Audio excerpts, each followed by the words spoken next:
So today's our topic of discussion is human eye.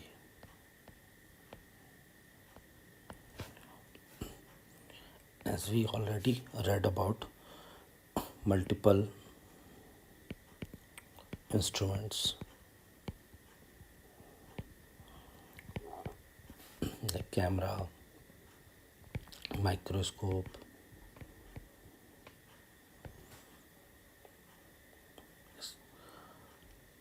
spec- spectacles, etc. Okay. So all these works on the principle of refraction. Our human eye,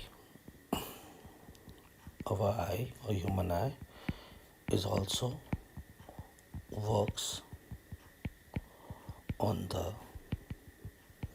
principle of refraction, and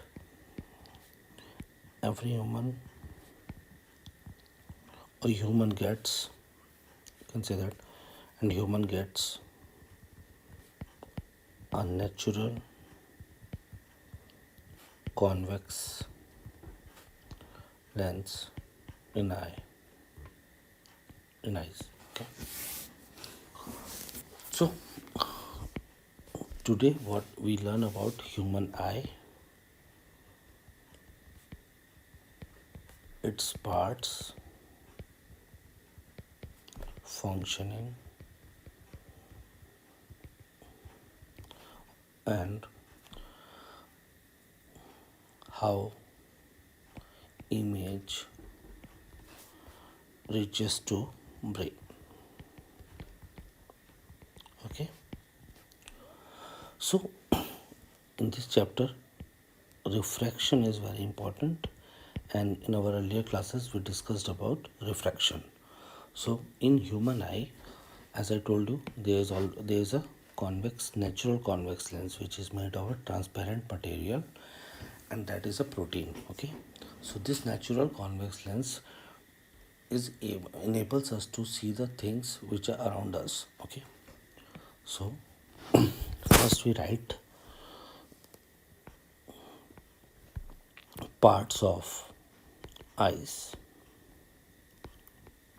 So the first part is cornea. The second part is iris. Iris. The third part is pupil. Fourth one is ciliary muscles. Fifth one is eye lens. Sixth is retina. And seventh is optic nerve. So we will discuss each of the part in detail, and before discussing these, let's draw a diagram of eye. Okay.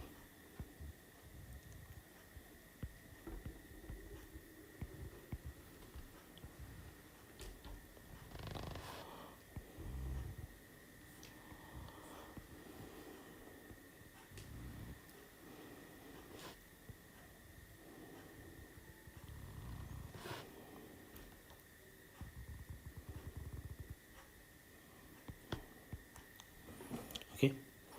So so the outermost section of any eye is cornea. Then here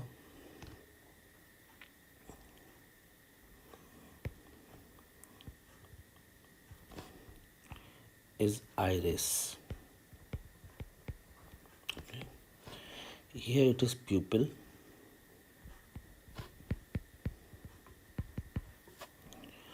After this, here lies the ciliary muscles.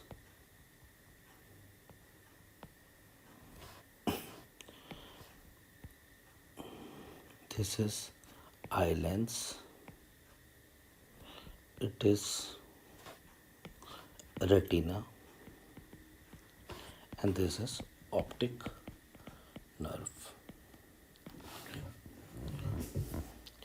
So the first one is cornea. So it is the outermost layer. Okay, first I think it is outermost layer,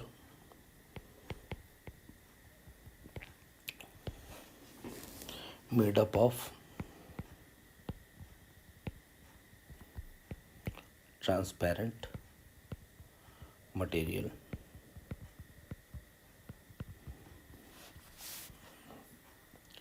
and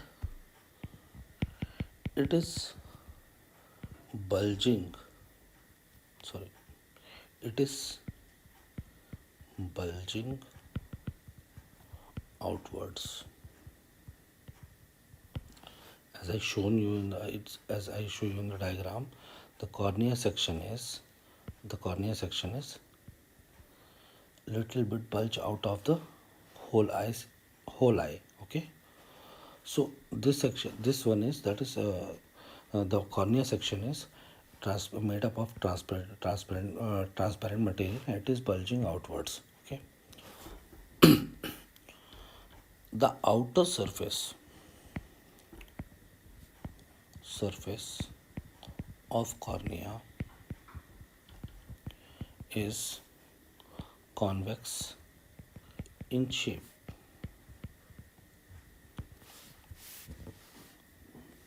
Okay, see the bulging section.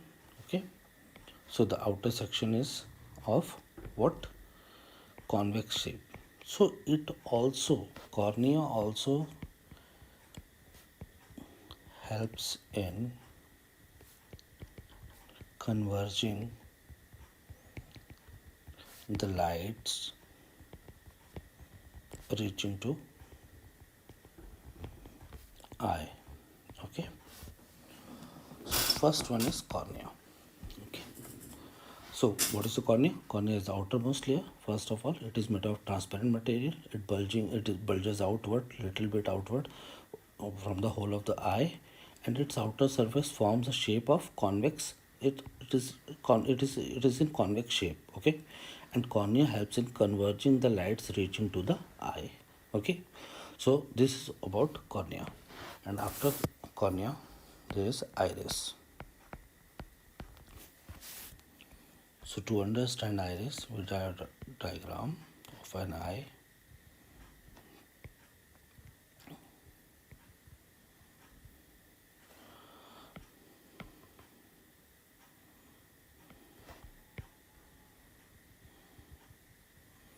So the green section is iris.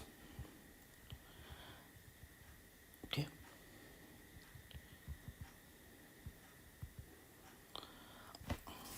Now the iris is a flat, colored, ring-shaped membrane behind the cornea of the eye. Okay, so what iris is actually, as we have seen that the most of the persons have different colors of eyes. It's because of iris. Okay, see, some people has black eyes, some has in honey color, some has green, some has brown, some has blue. Okay, so it's because of iris, and the basic reason behind that, in biology we write about the melanin. The melanin is a pigment which is responsible for the color of our body, and melanin is equivalently responsible for the color of our eyes. If the amount of melanin is high, then our eyes color will be dark, and if amount of melanin is low, then our eye color will be light. Okay, so iris, one role is, that is color. The second role of iris is, Iris help us to control the amount of light entering the eyes. Okay, this concept I explain you later because this is a little bit important and it takes, and I think that I should tell this with cornea and what's the importance of iris and cornea in our eye. Okay, in between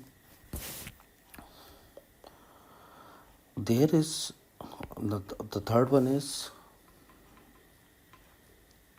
pupil. Okay, the third one is pupil. So there is hole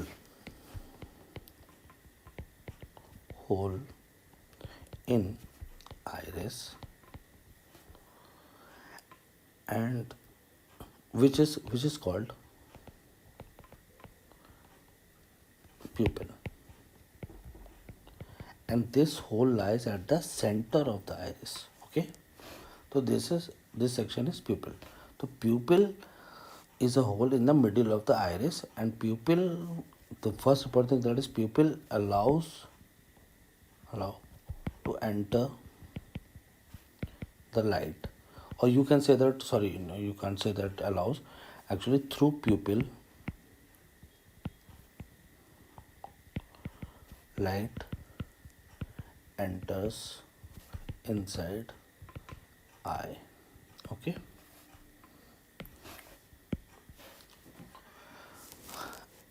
and the second important thing about pupil is that pupil in this diagram, pupil is always of black color because black color of pupil, it's because no light is reflected from it. Okay, the fourth one is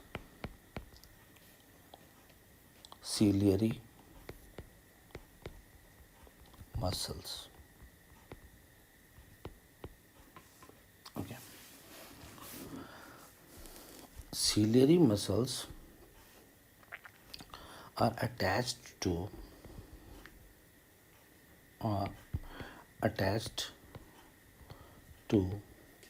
eye lens through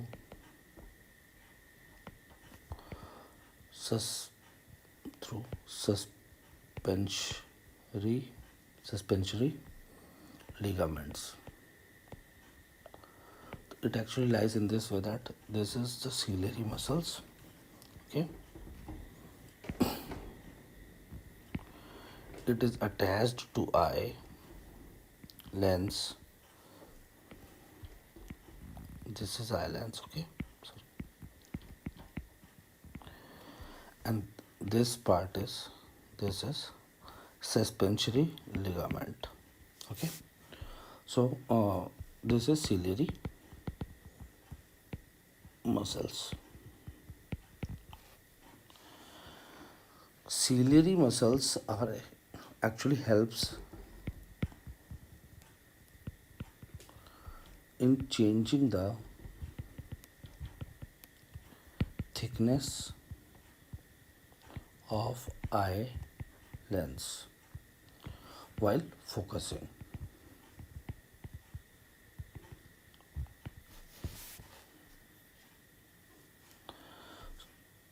What we can say that ciliary muscles actually helps in changing the thickness of eye lens. So it actually makes eye lens thin or thick, both. In case of thin and in case of thick.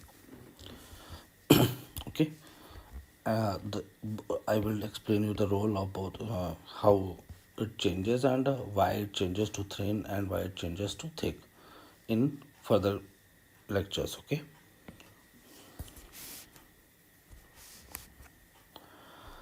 And because of this feature of eye,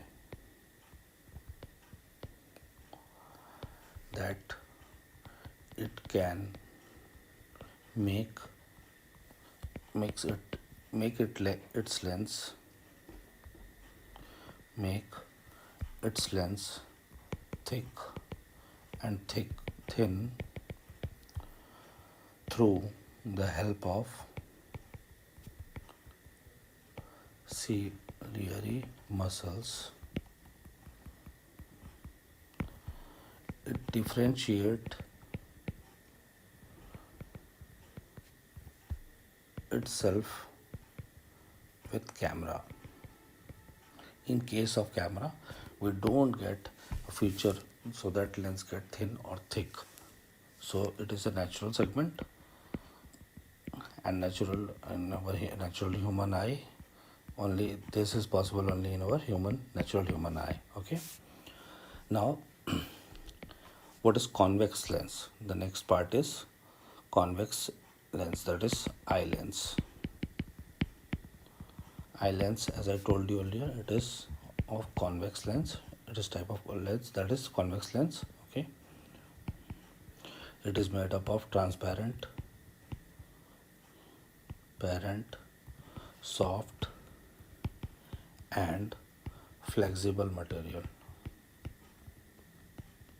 Okay.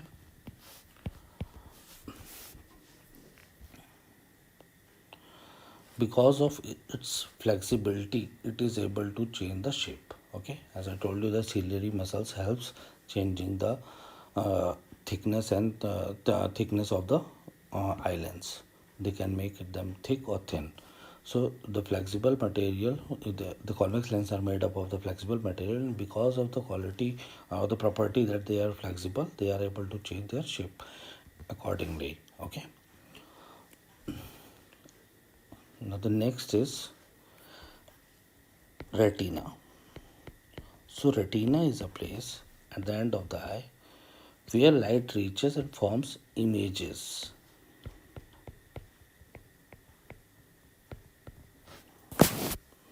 Okay. And the retina is the behind the eye lens and at the back part of the eye. Okay. So it is at the back part of the eye. We started eye from here, so we reach here. So after reaching light forms image here. Okay. It is a very delicate membrane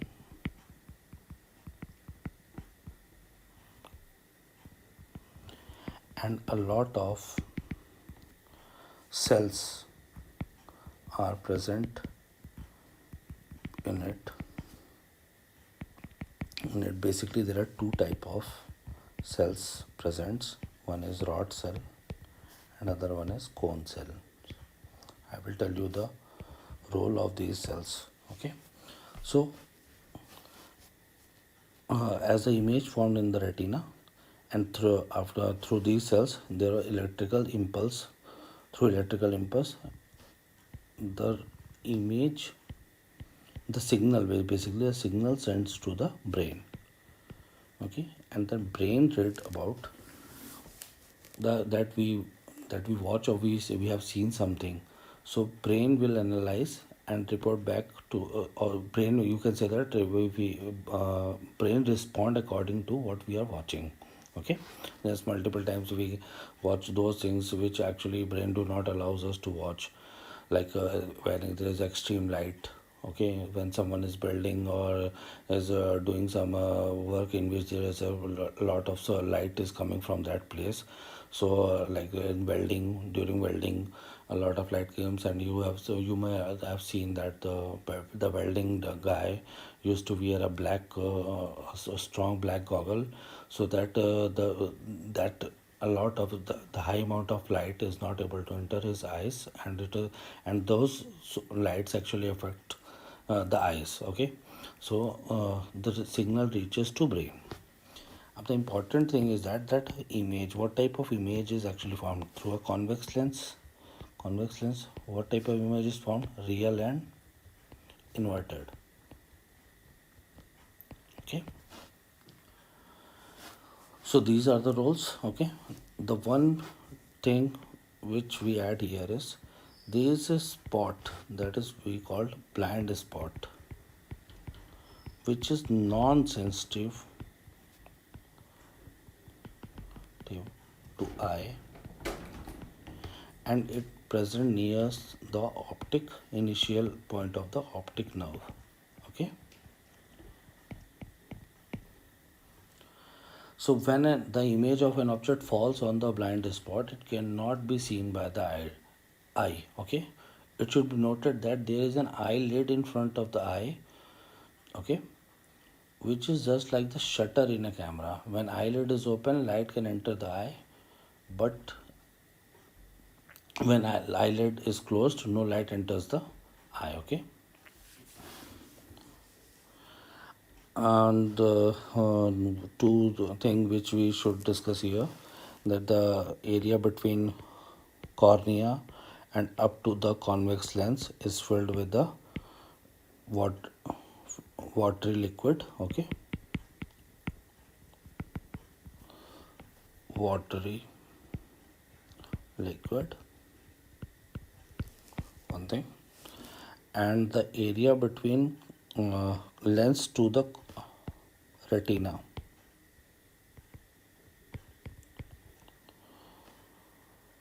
is filled with transparent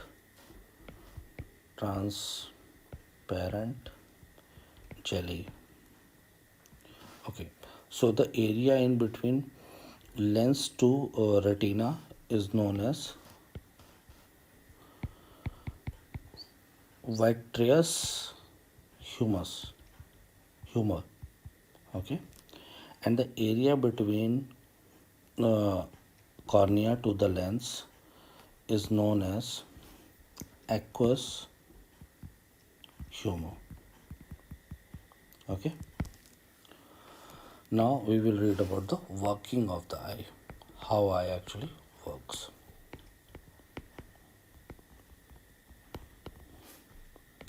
So the light rays coming from the object in front of us enter to the cornea of the eye.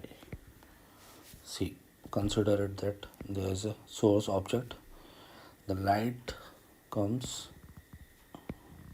and reaches to first of all at cornea. After cornea, it passes through pupil. Okay, here is what iris,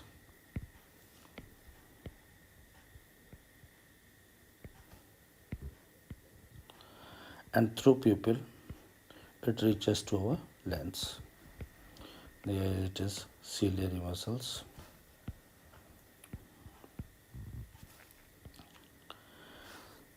Out after reaching to the lens, it get converges and formed an image at what? At retina.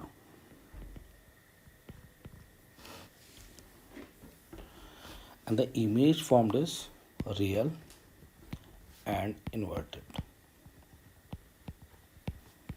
But the important thing is here that the image formed on the retina is conveyed to brain by the optic nerves and give rise to the sensation of vision.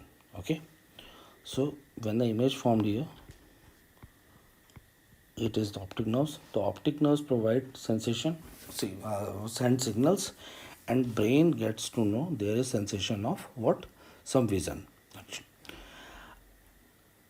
And the important thing is that the image which is formed is real and inverted here. Okay,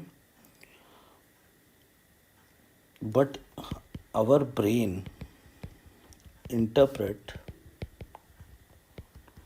the image as an erect object. Okay,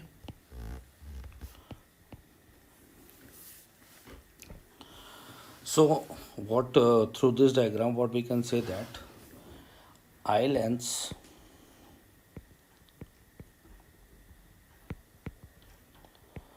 forms a real image of object on the retina of an eye, and we are able to see the object. So through eye lens and the retina is what? Our screen, and eye lens is our camera, works as camera. Okay, and here is the screen where the image actually forms. Okay, so this is the working of the eye. Now, as I told you that we will read about the iris and pupil later. So to understand the concept of iris and pupil, let's take an example. As we come from a place where there is light and we enter to a dark room. So when we enter inside a dark room, what we initially we are unable to see anything. Okay, like after little bit time we are able to see the things as it takes little time, and then we start seeing the things. And if we and just reverse back the example, if we go from a dark room and to a lighty place, our eyes start getting smaller. It's like that those lights are actually creating problem to our eyes. Okay, the concept is that, as I told you, that iris is something attached to our lenses.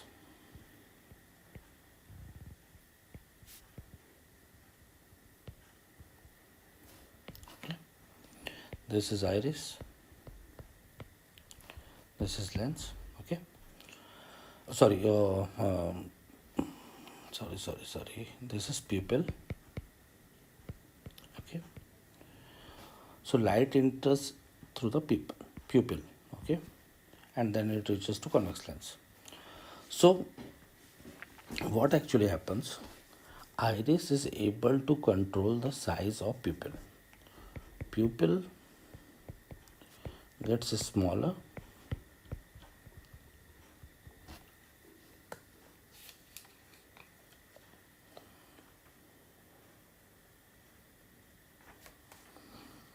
oh sorry, what we can what are you saying, uh, iris gets what, iris contracts the pupil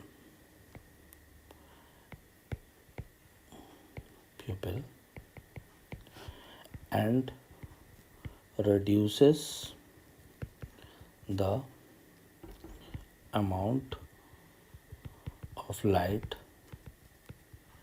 entering to the eye. What actually I want to say, see, when we go from a dark room to light, our eyes get contracted. So what actually iris do, iris start controlling the light which are getting inside our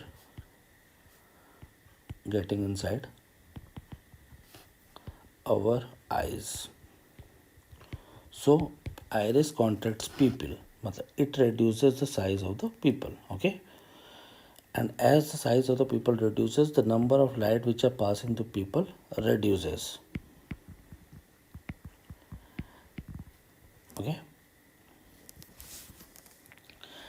this is one case. Okay, and the second case, when we go from a place where there is light and to inside and to the place as dark where there is no light, okay, or darkness, then what actually iris do, the amount of light in the dark room is less. So what actually iris do, iris expands pupil. So when iris expand pupil, the number of light increases inside pupil. Okay, when the amount of light increases inside pupil, then we are able to see the things in a dark room. And there is a sense of some things that the best example is that when we go inside a theater, so we go from a light place to a dark place, and initially we are not able to see anything, but after some seconds or some minutes, we are able to see the things in the theater, that where is our seats, what is inside of the theater. So what iris actually do, iris contracts and expand the pupil. It contracts when we go from dark place to light, to the place where there's light, and it expands the pupil when we go from a place from where there is light to the dark place. So what actually happens when it contracts? See, in the diagram, it reduces the size of pupil.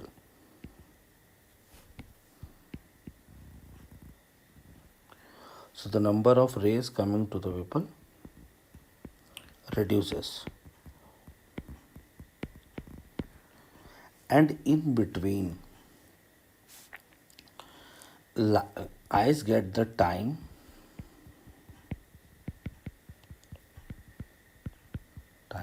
for adjustment. In the same way, what actually do when we go from a dark place to a lighter place, when we go from lighter place to a darker place, it increases or expand the pupil. So number of light rays reaching to pupil or getting inside of the eye is increases. Okay, in case of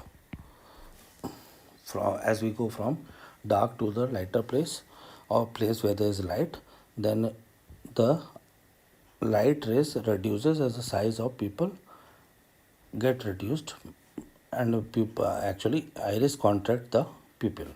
In case of as we go from the lighter place to a place from there is light to the dark place, then it expands the pupil and a lot of light start crossing inside the eye. Okay, see, in both the process it takes little time. As I told you in the example of the theater, it takes little time to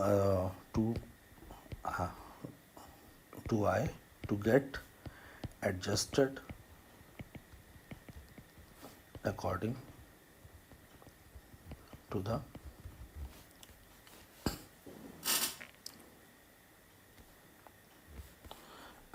change. Okay, so this is the role of the iris. Now, as I told you, in retina there are two types of the cells, that is cone cells and rod cells.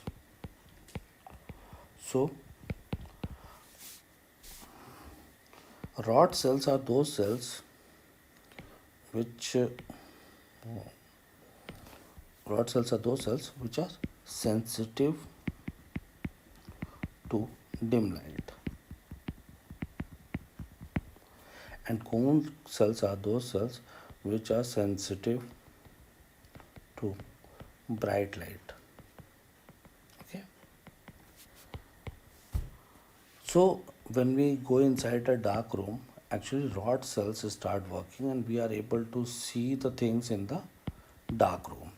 And when we go to the brighter place where there is a light, then our cone cells works and they are able to examine us the difference between the colors or the colors of the objects. And in brighter lights, cone cells actually helps us to see for the formation of the image in the retina. Okay,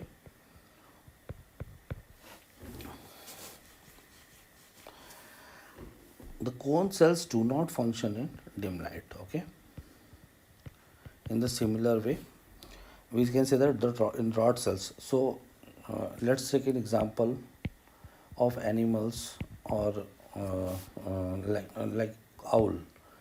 Owl and bats, sorry, not bats, what I'm saying, owls and those animals who actually move in night, they have a lot of rod cells. So they are able to see things in dark light. Okay. Okay. So this is the concept for the cone cell, rod cell. Uh, for next topic, we read about what is accommodation. So before understanding accommodation, we have to understand two important things. In case of eye, we are able to see two type of things, basically one which are far and other which are nearer. Okay. So the objects which are far, the rays coming towards the eye is always parallel. So this cornea, which has a shape of convex lens, helps in little bit convergence, and later inside eye, this convex lens, it helps in converging these rays. Okay. But in so these rays are parallel objects which are far. But in case of objects which are closer,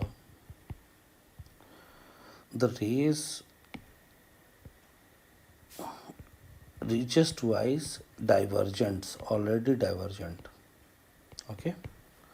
So when the rays reaches to the eye is divergent, then convex lens or the eye lens has to perform more function to converge this light. Okay. So the concept of thin and thick creates here. When there are objects which are far away from the eye, okay, from away from the human being, and when we see those things, then our lens become thin because it has to work less. So how it becomes thin? Through the help of ciliary muscles. But for those things which are near to our eye, to watching those things, what actually ciliary muscles do? Ciliary muscles helps in ciliary muscles makes this lens thick. Okay. How they make it thick? See, in this case, first case, ciliary muscles get relaxes. Okay, and in this case it gets contracted. Okay, so when it get contracted, the size of the lens become thick. Okay, and as I told you that when the size of lens become thick, then its focus increases. Okay, and in this case, first case where the rays are parallel, if it focus reduces. In this case, focus reduces when the objects are nearer. Okay, and in this case, when the objects are far, then it becomes thin and its focus increases. So convergence decreases. So it decreases. In this case, focus reduces. So convergence, or the rays after passing through the lens converge more. Okay. So this is the concept that these lenses are formed. These lenses, as I told you earlier, that they are formed from material which is flexible, and these ciliary muscles get relaxes and then relaxes and also contracted in second case. For those objects in which we get divergent rays, so to form the image, the lens has to work in the way so that it has to converge them more. Okay, in divergent to divergent rays, for in the case of divergent rays, it become thick, and in this case where the objects are far away, in that case, what we actually see, the lens remain thin, and its focus increases and the convergence is decreases. So it is able to easily converge these rays, those because the rays entering to the eyes are parallel rays. Okay, while in case of the objects which are near, we get divergent rays. Okay, so our topic, we are closing here. For accommodation, we will take another class tomorrow.